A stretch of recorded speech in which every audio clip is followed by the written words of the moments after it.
MMA, it's different. It's hard. Even in sparring, it's hard to know where you are without getting in there, having all those variables, having the weight cut, having the press, just dealing with that whole thing. It's really hard, unique thing to duplicate. So I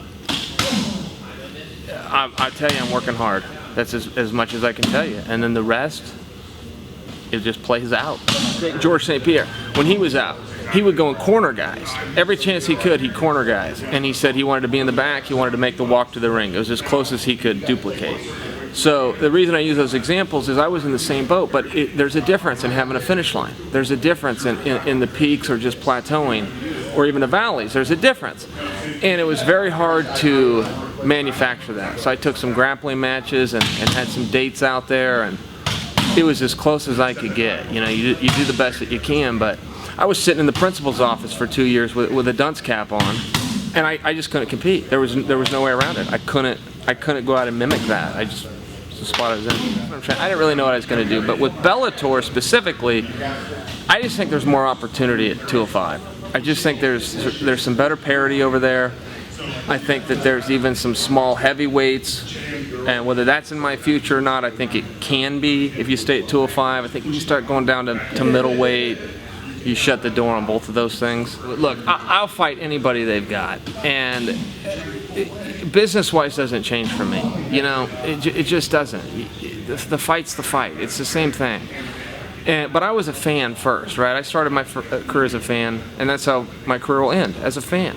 And there are some things that annoy me. And one thing is when a guy becomes a name fighter then refuses to fight somebody else. Or, you know, that's not a big enough name, or they're not paying me enough money. You hear all these reasons why not to do it, and it just takes away from the competitiveness.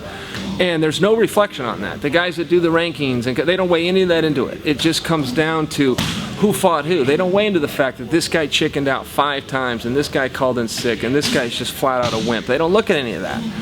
And all that stuff matters. It matters on the playground.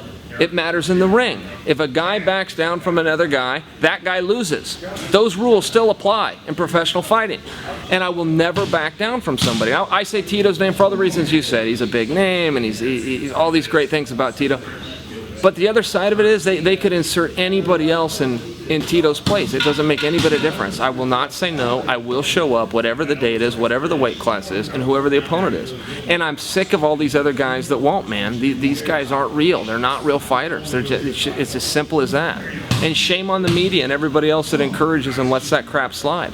You know, the media sits down and it's a popularity contest. And where's the honor in that? Where's the skill in sitting behind a desk in a room and negotiating with who you fight based on, you know, whether you think you can beat them or not? There's no skill in that. There's skill in tournaments. There's skills in the Olympic Games. There's skills in raising your hand to take on anybody in your weight class that says they can beat you. There's an honor in that. And it's the media's fault as much as it's the athlete's fault. And it's created, you know, this little tiny spark of chickens have ignited this entire flame that is now our industry, man. You either want to fight or you don't.